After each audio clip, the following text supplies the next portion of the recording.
いびきの手術をした後のデメリットは何ですか？ほとんどデメリットはありませんが、あえて言えば、レーザーで、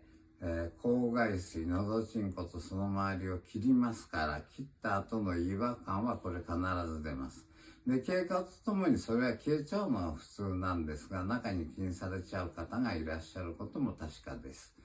あと広がるので、最初お水を飲んだりするとむせたり鼻に逆流したりすることもありますが、これもちゃんと飲めるようになります。その他喉が広がるので少し乾燥感を感じる人もいますが、それも徐々に慣れていきます。すべては手術終わってだいたい2ヶ月から1年間の間に皆さん慣れて落ち着いてきますので、